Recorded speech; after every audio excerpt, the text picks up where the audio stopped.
Welcome to Mama Africa's Market. We are at Mama Africa's house and we will return right after this.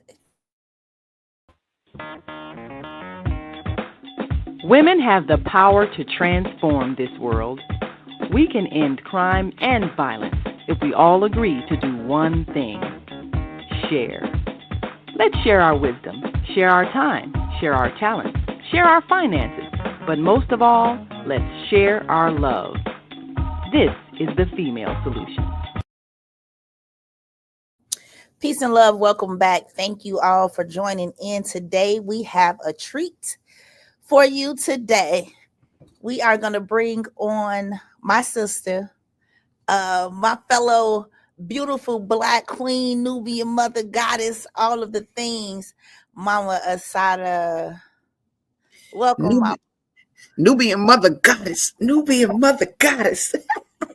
All of that. How are you this morning? I'm loving life a lot, girl. Thank you very much for asking. The And sun is shining through your face. You waking everybody up this morning. You is looking beautiful, bright as always. The earrings and the hair wrap, always. You are always coming divinely beautiful, and with a smile that bright up every room I've ever seen you walk into. Definitely, yes.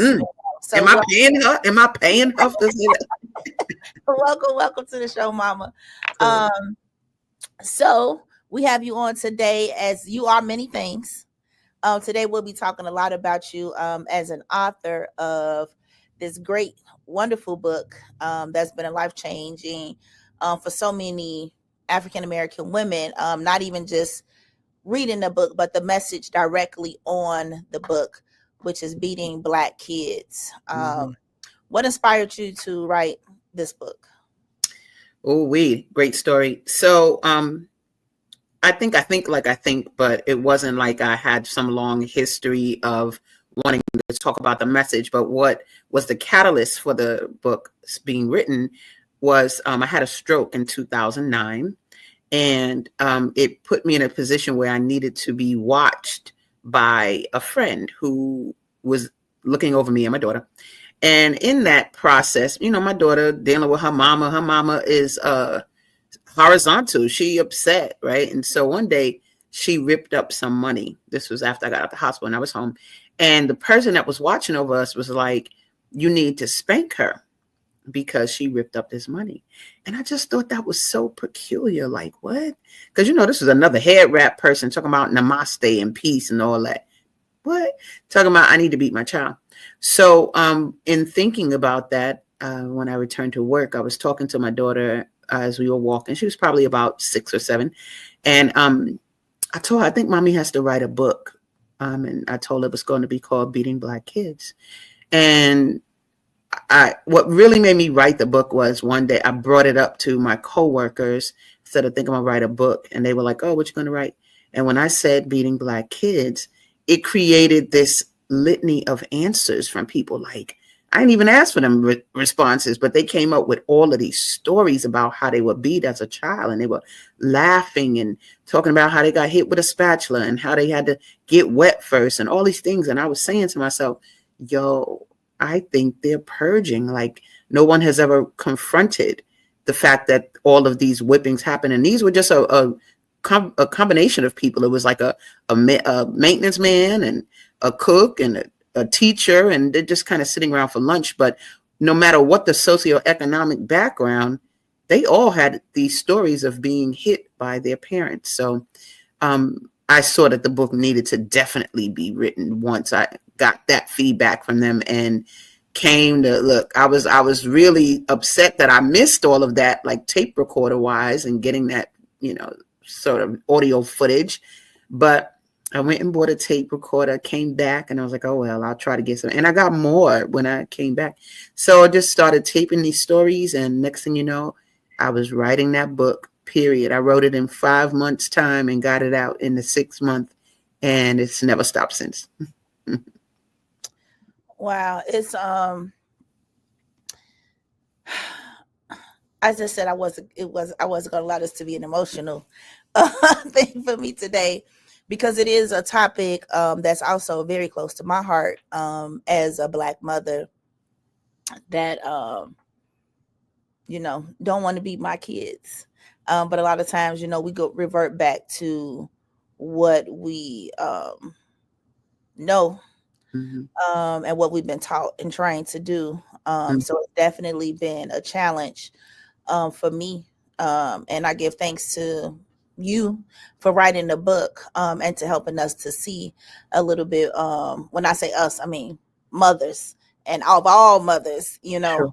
Because it ain't just Black people that's beating their kids, but just putting that energy out into the universe. Definitely give thanks to you for that. But we do have an image right here that I see.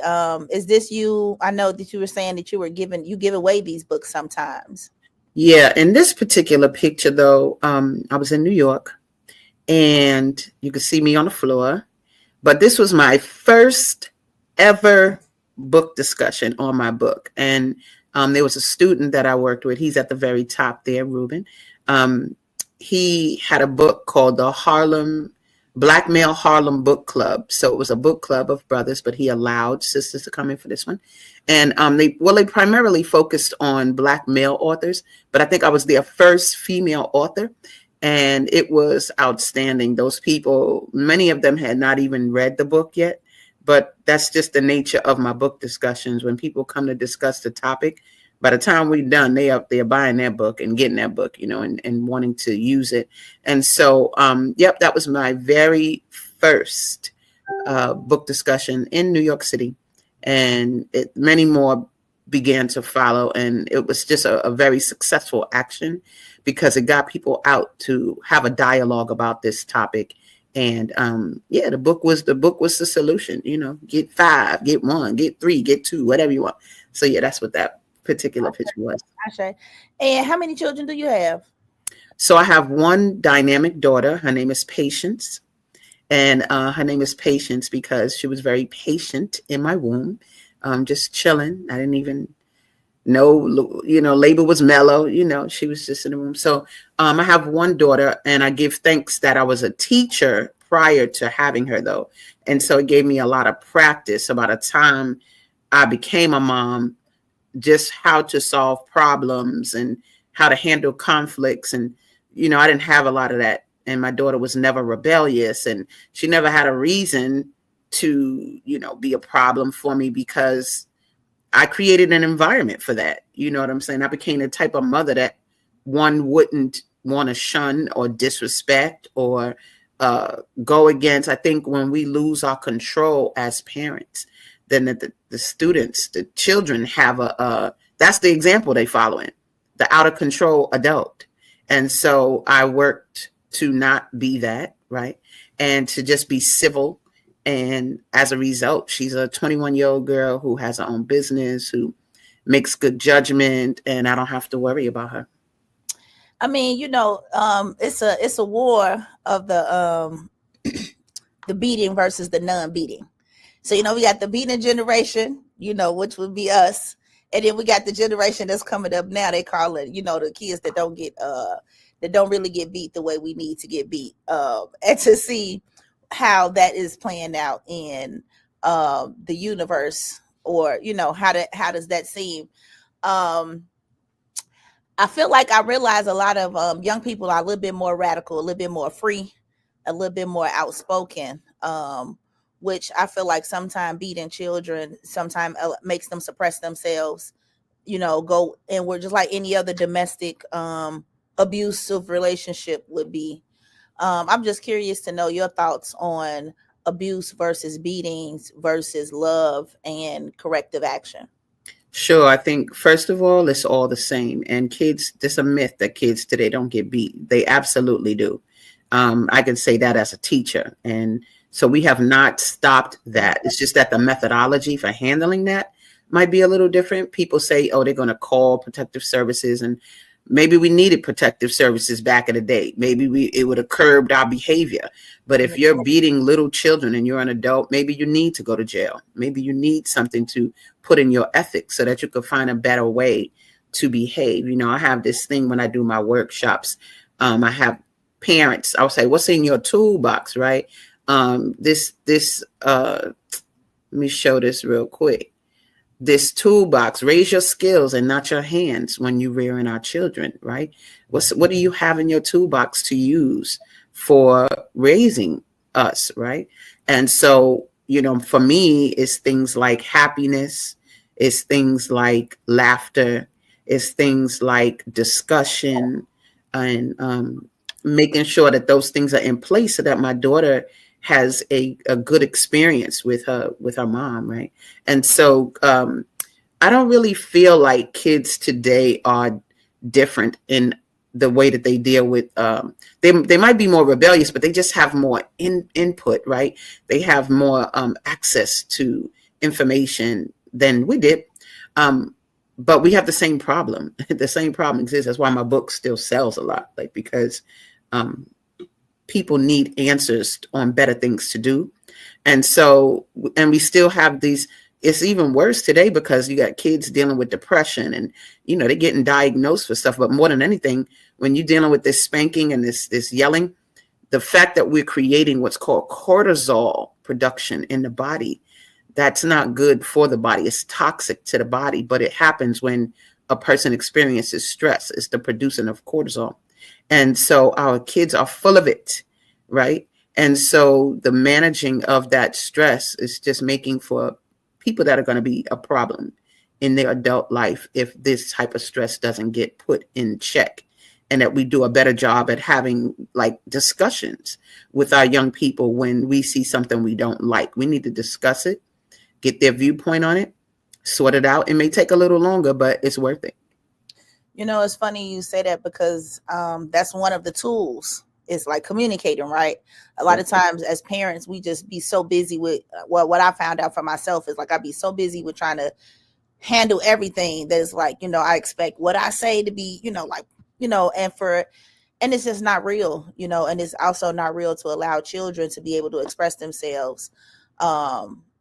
Like I've found that communicating with my daughter has been also a lot effective, and just taking the time out to do that. That's called raising children.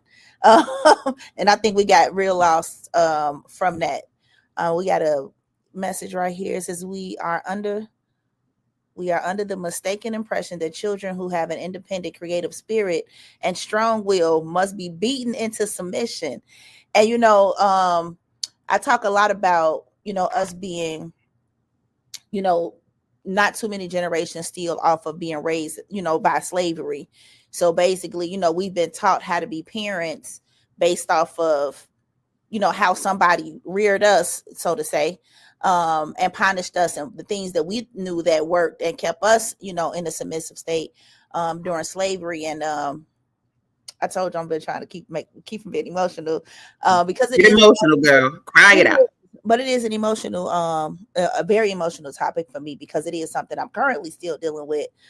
Is trying to learn how not to, get so angry that I have to whoop my children, or like feeling like I'm fed up. I don't have any other resources, or I don't know what else to do. I don't know, to talk enough. When is it time to, know if whooping's working or not? But then I'm like, I know I'm a product of a good butt whooping family, and I don't think it stopped me one time from saying, I'm not going to do this because I don't want to get a whooping. I think I did everything I would have ever done, regardless if I was going to get a whooping or not, because that was just in me to be that child, which here I am as an adult, still having that same energy, but wondering how my life could have turned out differently if I hadn't been broken, so to say, as a child. But I did want to add on here, we were talking about tools, and you have this parenting code of ethics. Do you want to talk about this a little bit more?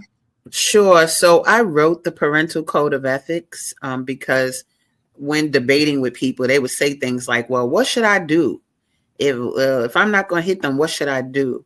And so I wrote this credo pretty much to help parents, and you can find it on my website as well. But I'll read a little bit of it. It says, I will listen to my child and hear what's being said. I will use my wisdom to read my child's behavior and make decisions based on what I really see. I will focus on creating true happy moments in my child's life. I will foster growth and development of the gifts my child displays naturally. When I get frustrated with my child's behavior, I will create better solutions for disciplining than hitting. I will influence my child with pleasing memories of our relationship, filled with conversations held together and shared discoveries. I will work to have good, safe control over my child's surroundings and not control over his or her mind and decisions.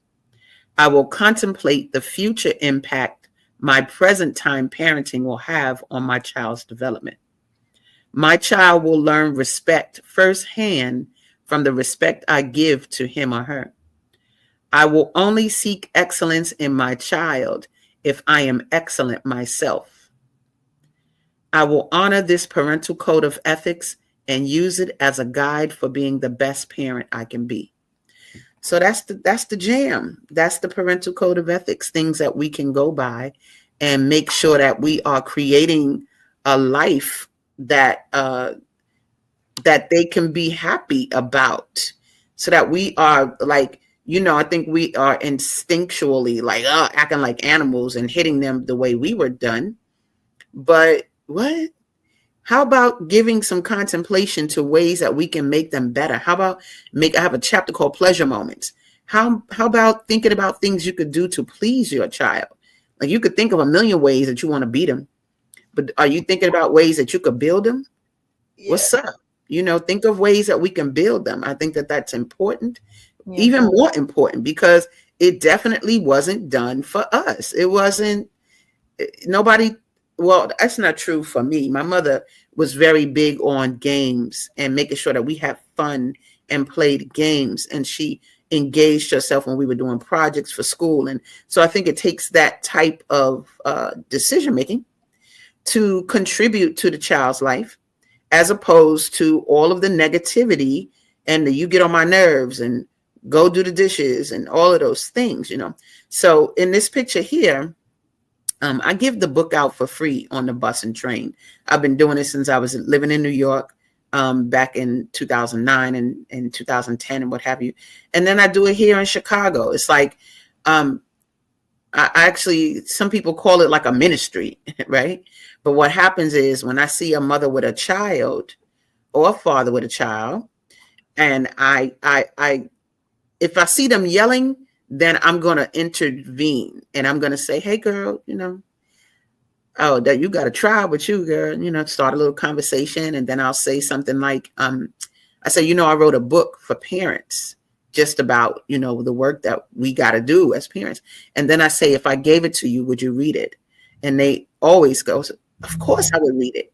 So what I've done in that moment is I've taken the attention off of the yelling of the child and into our conversation. And now we're talking about the book. The kid is thankful. You can see it in their face. And now I'm like taking a picture with them. Let's take a selfie with the book. Sometimes the child grabs the book and they want to look at it. But it's better for me to get the word out, and getting paid for the book is a thing. But I actually had people buy like 10 copies so that I could give out 10 copies to people in the street, right? And do it like that so that I can just intervene when necessary. I was coming home one day and it was a UPS truck in front of my building. And a dude was in the back of the truck coming out with the packages. And he said, excuse me, miss, are you that lady that wrote Beating Black Kids? And I was like, yeah, what's up? And he said, yo, I'm a better father because of you. You gave me that book and my baby was just being born. But because I read your book, I actually parent differently.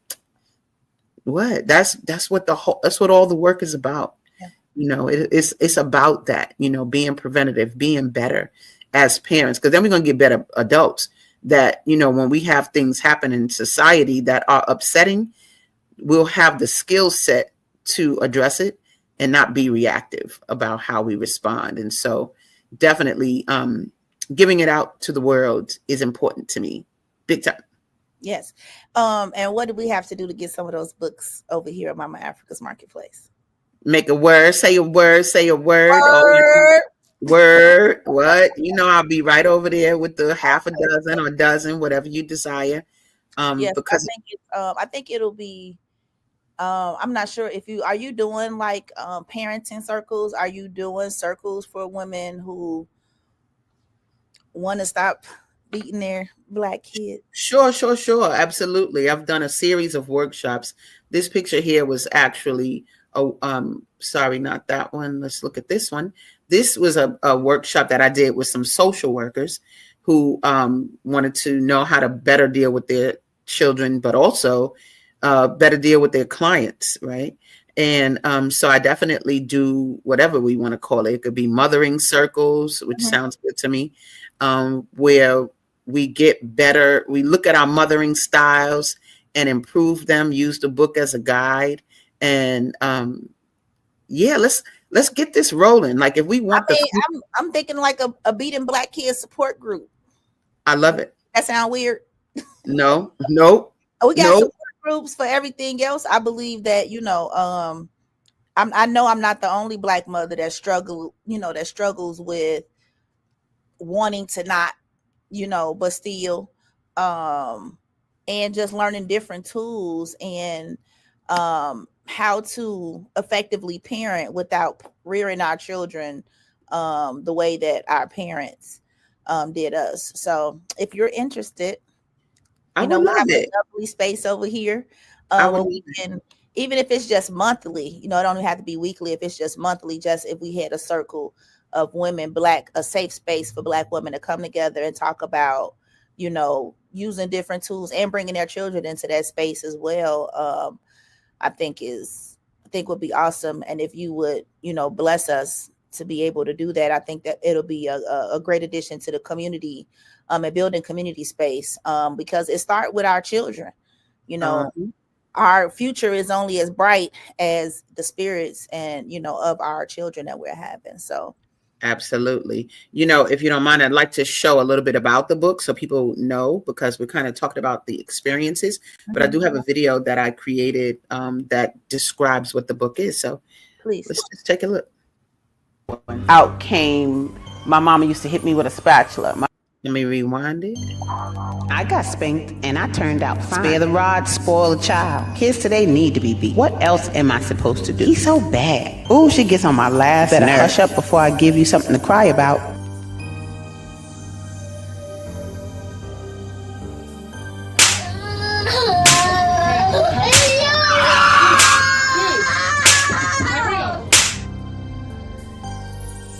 It was important that I write the book, Beating Black Kids. I'm old fashioned. And I believe, you just can't let a child do anything. I think it's okay, long you don't abuse them. It's needed to a certain point.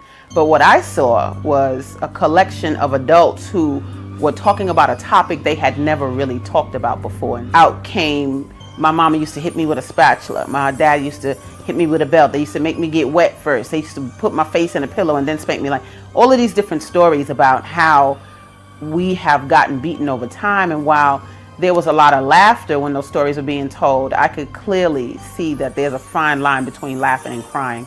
And I knew that it was time for me to write a book about handling the situation. And so it's very obvious that this came from being a slave, from a slavery experience. And that whole spare the rod, spoil the child.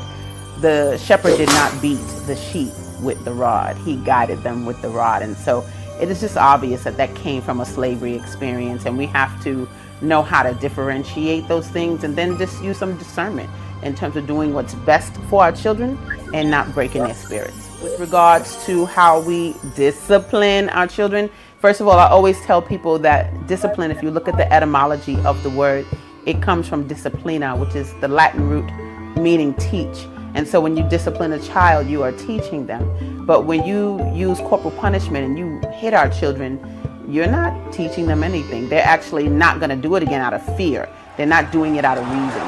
The frustration that we feel from being powerless in a society and all of the things that come along with that, those issues are not to be taken out on our children when we get home.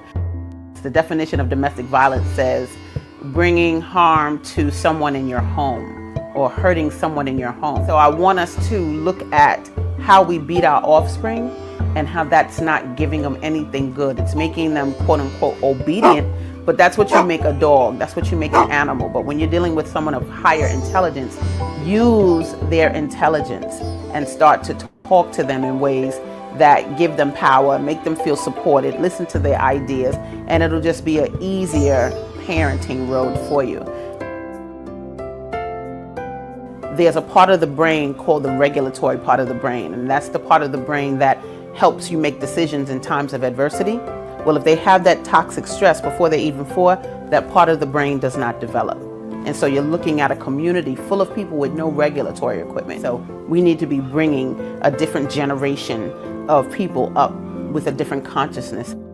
Make sure that the kids feel good and alive while they're living. Don't be upset after they die and after there's all these senseless killings.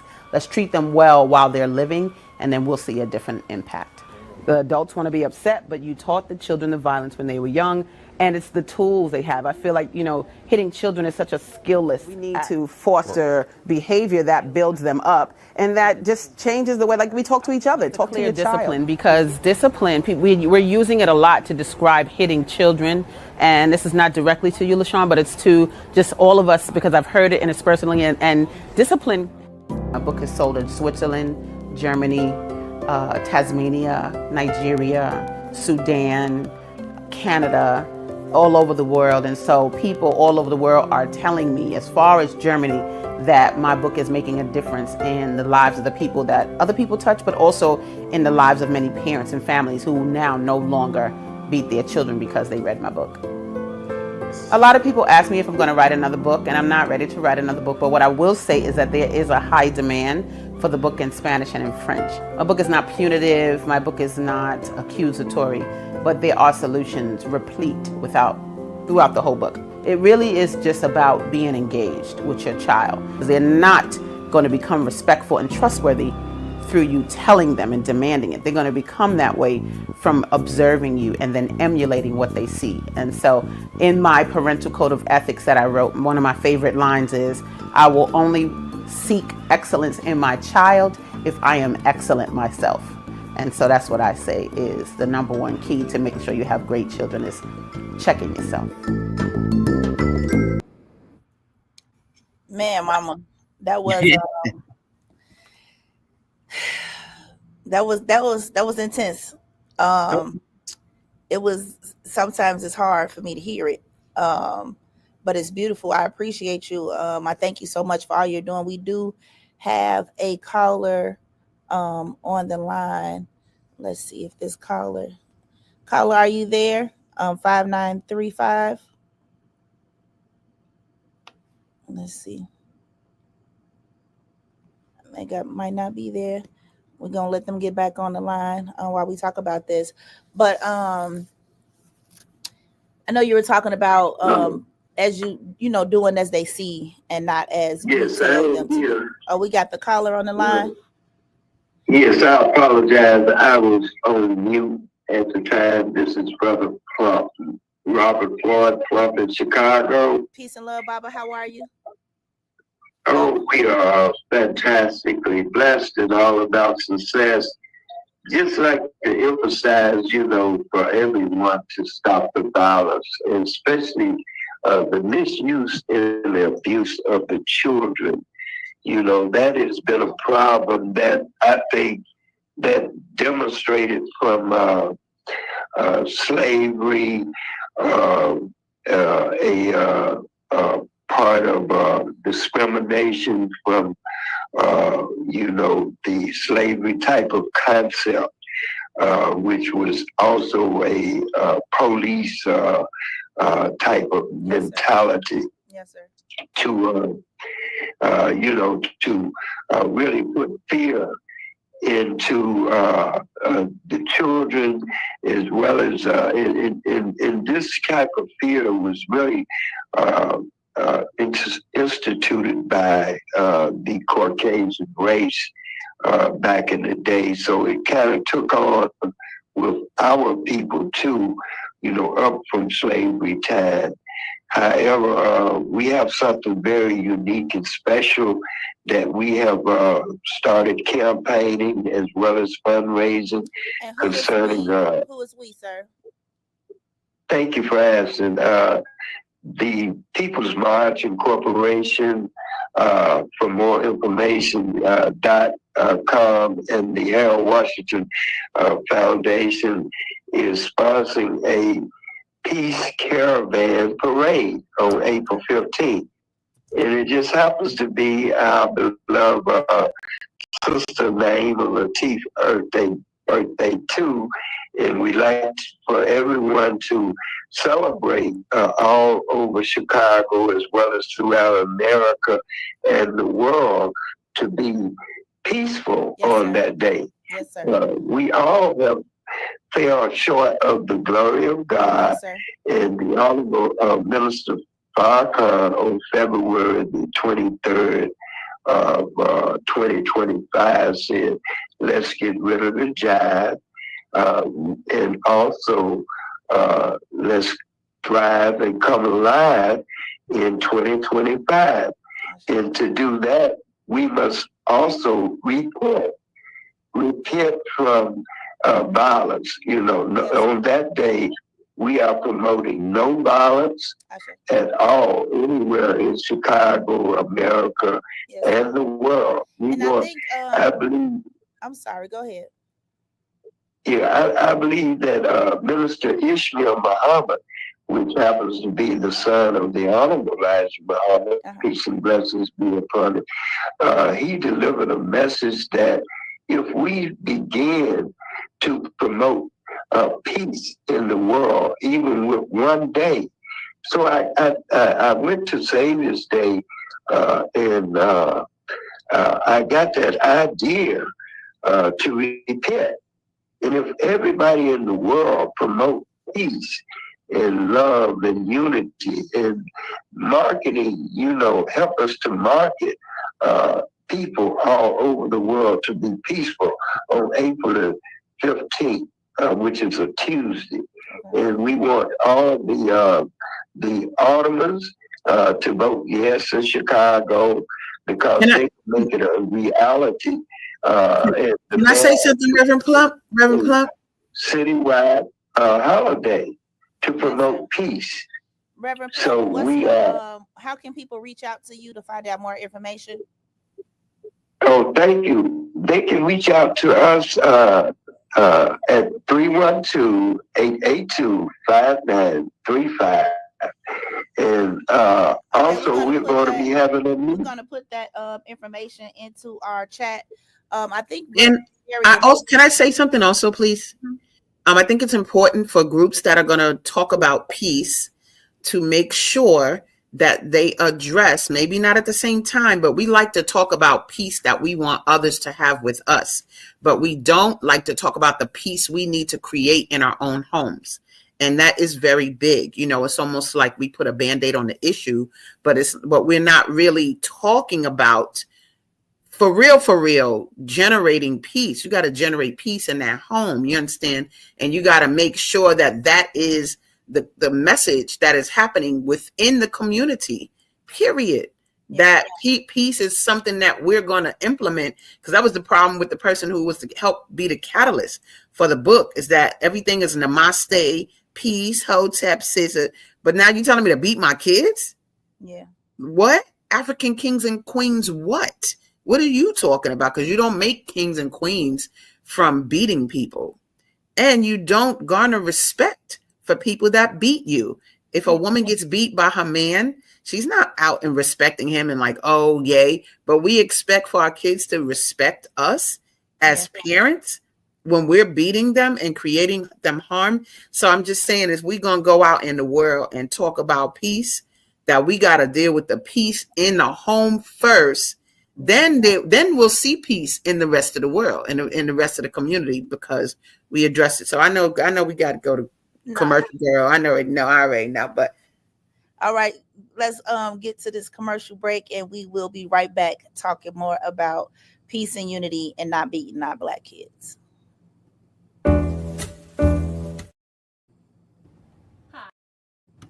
Hi, I'm Naima Latif. And if you're watching this, that means you're one of the 4.6 billion people from around the world who are using an electronic device to talk to people. In these times, people are using the internet to talk to everybody.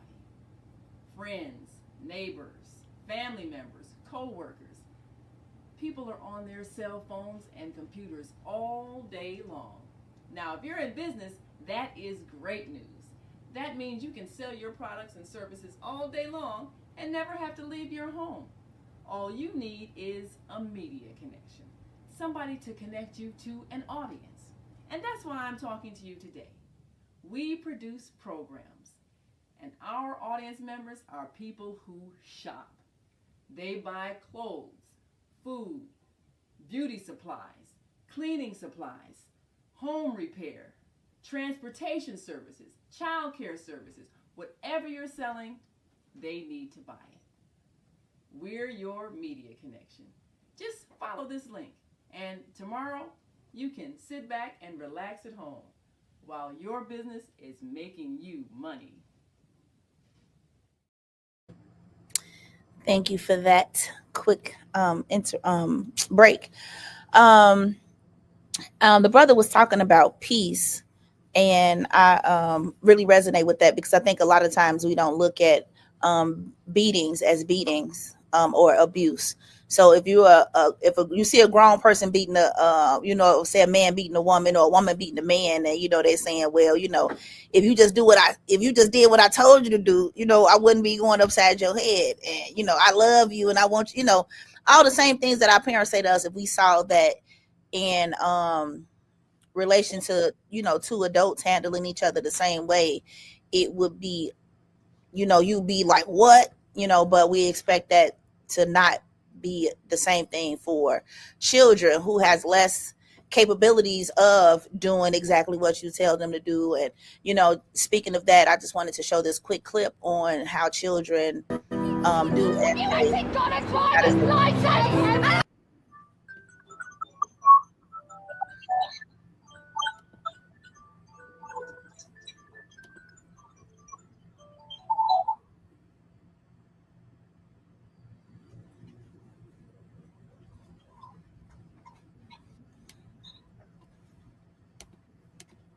Let's see what's going on.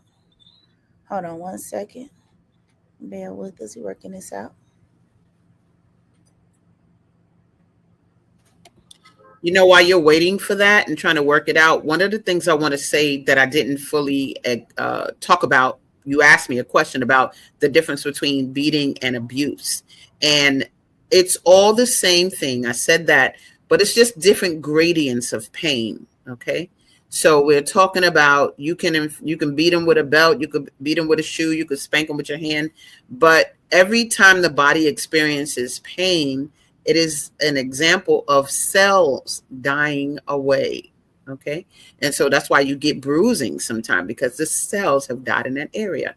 And so you could try to call it what you want, but the body is experiencing pain, the child's emotions, they're experiencing harm.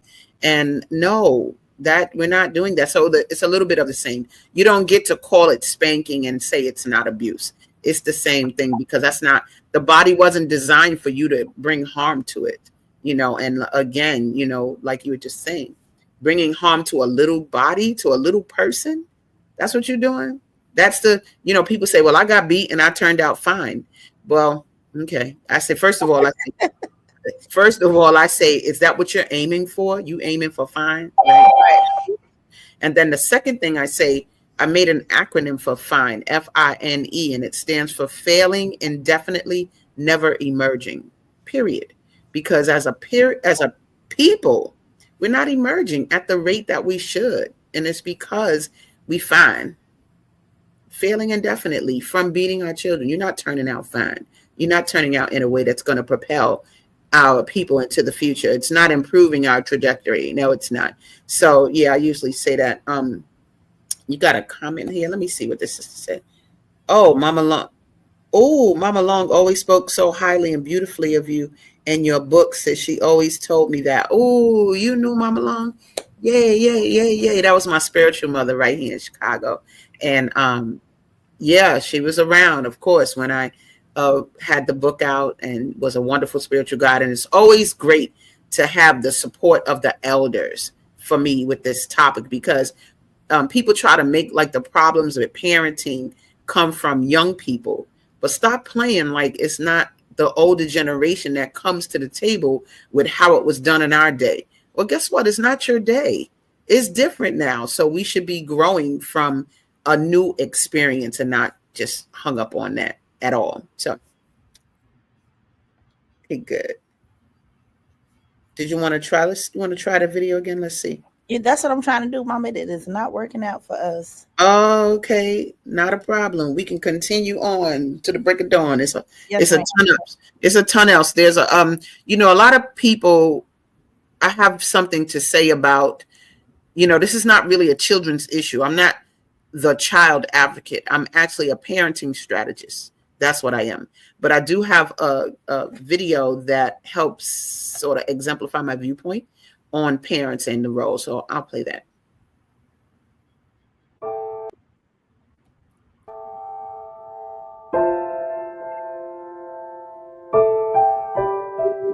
I've heard a lot about the things that are being done with legislation and making sure that states and countries ban corporal punishment and things of that nature. But if you do not go and talk to the mother or the father about their innate views and their innate feelings about children, you can pass all the laws you want, but you're not changing the fiber of the society. The laws will be changed overnight if you have a rally of parents to back it.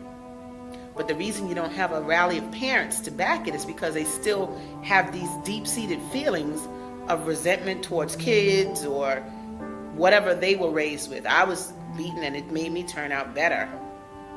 They have that belief. So that's what has to be attacked. That's what has to be handled, is the fact that they actually believe that they deserve the beatings and that they're going to give more beatings because it made them better. My approach is to attack the pain, not in a way that's like evaluative. Let's look at that. I don't care about that. Nobody wants to feel like that, like they're being researched. I'm talking about, did it work for you? When I do my workshops, I have people actually look at their first exposure to violence, and I have them draw what their first exposure to violence is, and you'd be very surprised what they come up with. And when they look at it themselves, see, they blocked it out for so many years, to return to it and see it, they don't like it. And so then I have them address, well, what would have been better? And then they conjure up the better things. And after that, they go, oh, and they don't want to do those things anymore. One lady said to me in a workshop, "Thank you for letting us tell our stories because no one ever asked us." That was like amazing.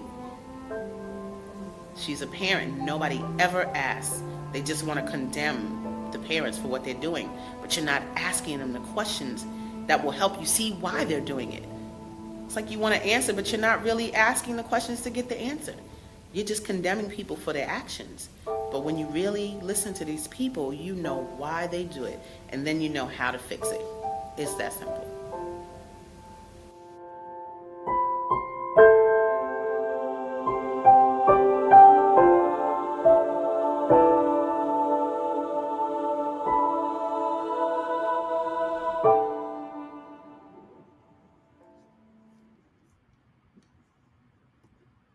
Love my parents, baby.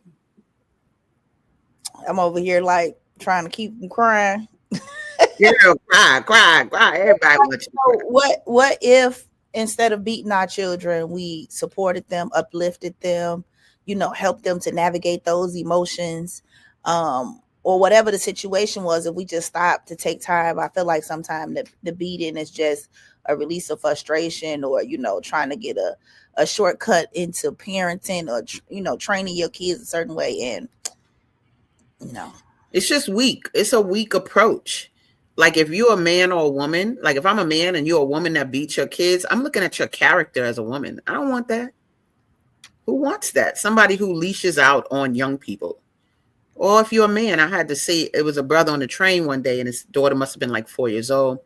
And he wanted her to sit with her legs closed or something. And kind of hit her and pulled her in closer to him or whatever he was doing. So I just stood up and I stood next to him because he was right by the door.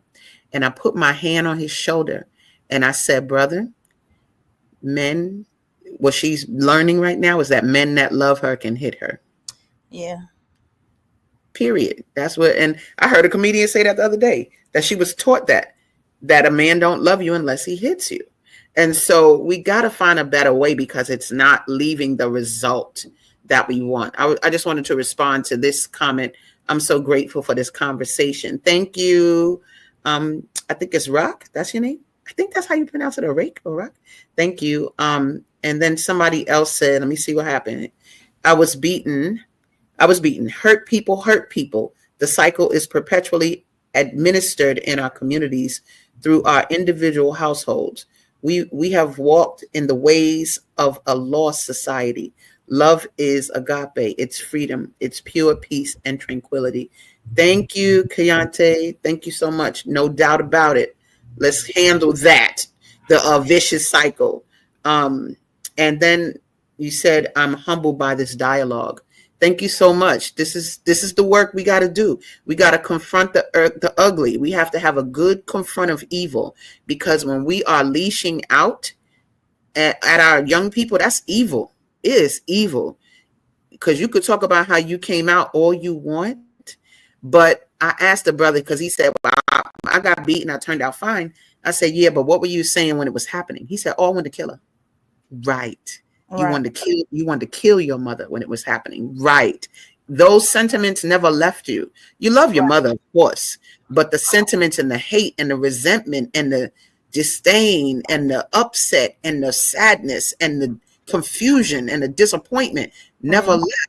Nobody ever dealt with all of that. And that's what builds up in the kids each time you hit them until they get hard and it don't bother them no more. But now you got to deal with how they're going to translate what they've experienced into the real world, and whose butt are they going to kick, because their butt is getting kicked. And so I always say there's a part of the brain called the regulatory part of the brain. And it's the part of the brain that makes decisions in times of adversity, right? And so that regulatory equipment does not develop if it's too much toxic stress in the body. If those kids have too much toxic stress, no regulatory equipment. So guess what? They don't have the tools they need to do things. They urinate in the elevator. They do things that's not like sequitur, that doesn't make sense, because they don't have the mental equipment. You've made sure of that. You beat it out of them, right? So we have to really take heed to that, and that we want to create people with good regulatory equipment. My daughter, when she was like 7 years old, there was a teacher. She was talking to the teacher about how she loved going to her grandma's house, and she's going to, when she goes there this summer, she's going to have a microwave in her room and movies in her room and all of that. And so the teacher said to her, oh, you're spoiled. And my daughter said, no, I'm highly loved. There's a difference. 7 years old, regulatory equipment.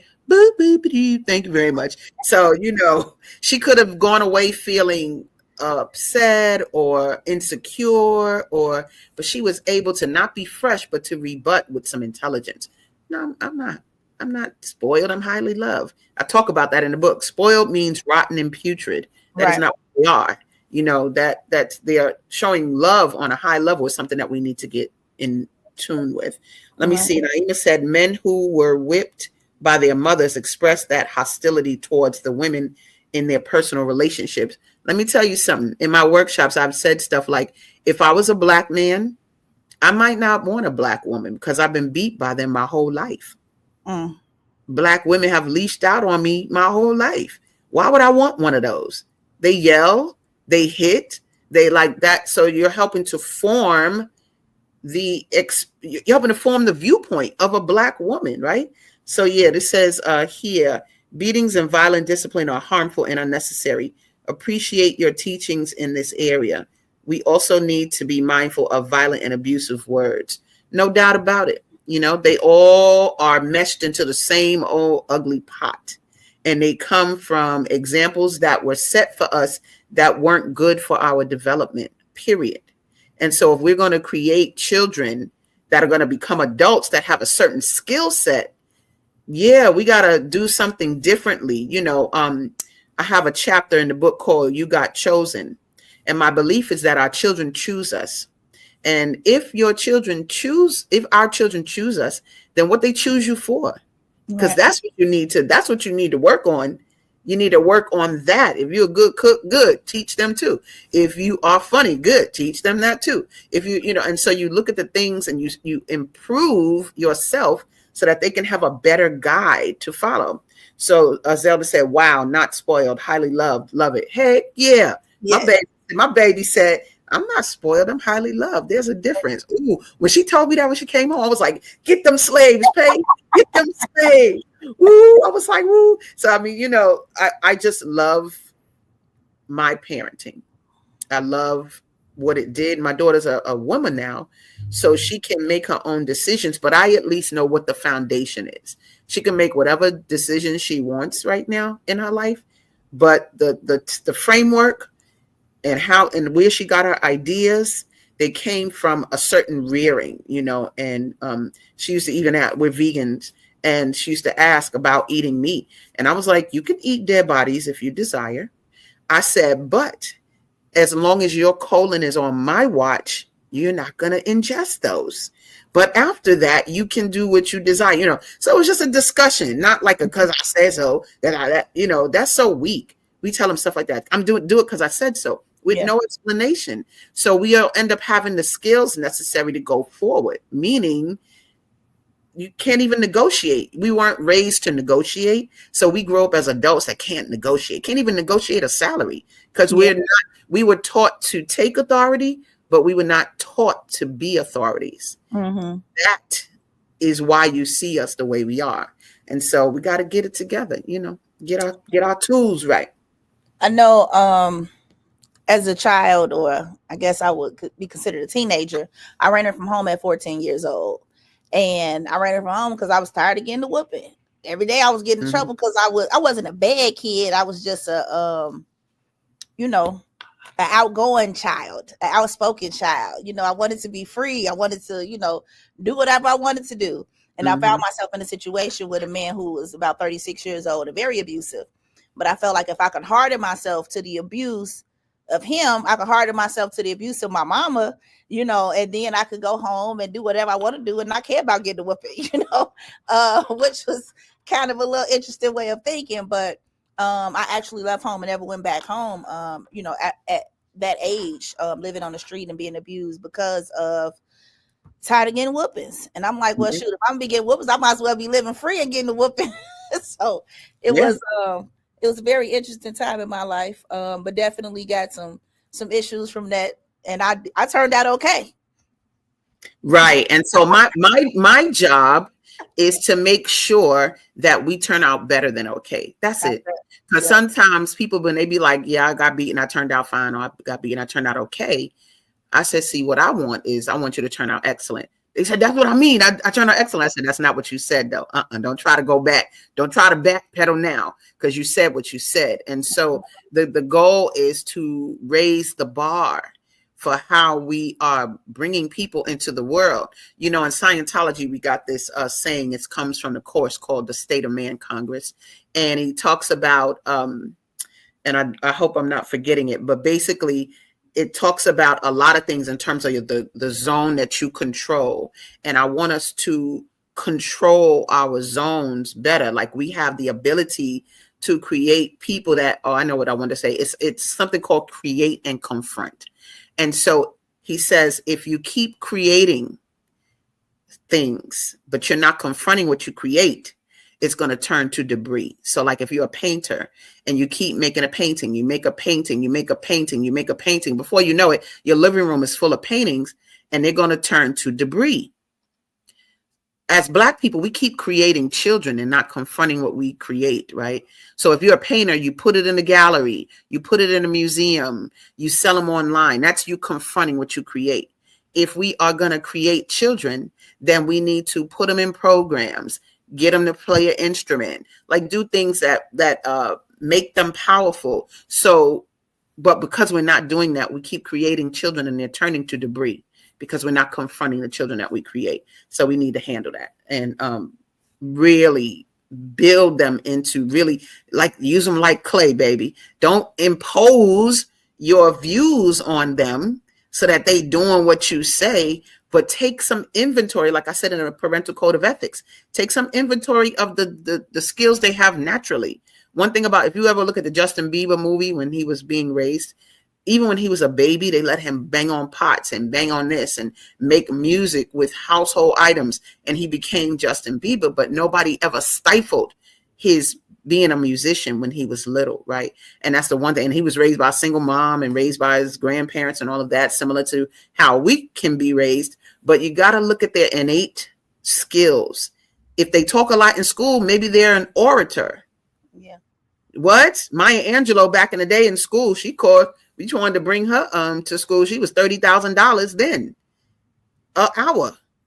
What? So being a speaker is a thing. Maybe that's their thing. You know, if they are skateboarding, maybe that's their thing. So you just got to look at, if they play games all the time, good. Teach them how to be a gamer. I think the last time I looked, Candy Crush, the dude that made Candy Crush was making $96 million a day. Teach them how to make a game. So yeah, raise your skills and not your hands and voices to rear our children. And I think we're going to get a much better result. Yes, ma'am. So thank you so much for the work that you are doing in our community. We got another one. Grand Rising, awesome, beautiful, beloved Queen teaches. You said, where were you 60 years ago?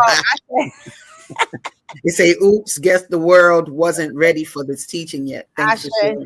Thank you, no doubt about it. And be the original creators. Heck yeah, big time. We got a lot of work to do. We don't have time to be beating our offspring. It's not developing the people that we want, the people that we need. When you see somebody take office and you think they're going to do some oppressive things, if you're powerful and your children are powerful, you don't care about that because they ain't got nothing to do with you and what your God does, right? And so that's how I feel about that. But our children aren't even equipped to pick up the baton because we dropped the ball. You know, when kids come home and they are fearful of the parents, they're supposed to be able to come home and get solace and get support from people that are there and respect them. I don't use the word respect when it comes to what I want from a young person, but I do love reverence, the things that we revere. You know, it's people that we revere. We revere Martin Luther King, you know, but it's sort of like it's admiration involved in it, right? And so I feel like we want that emotion when they come home.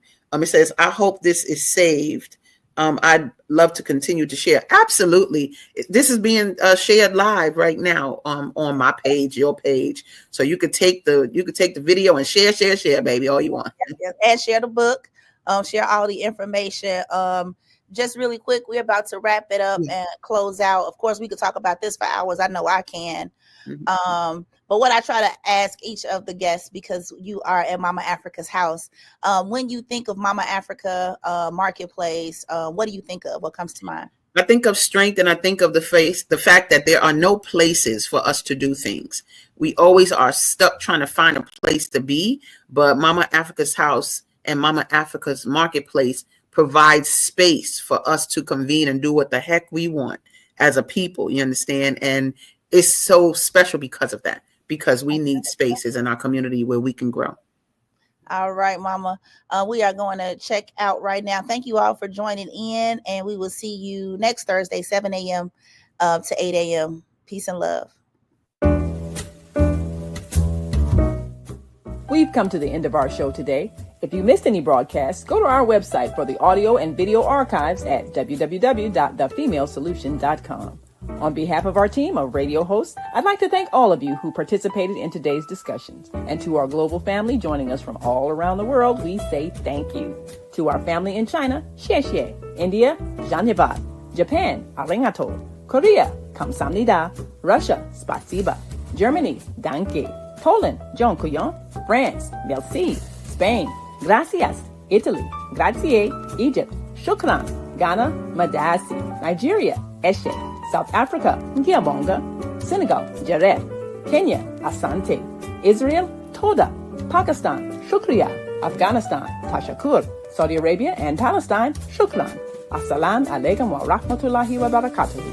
Thank you, and may peace be upon you and the mercy of God and God's blessings.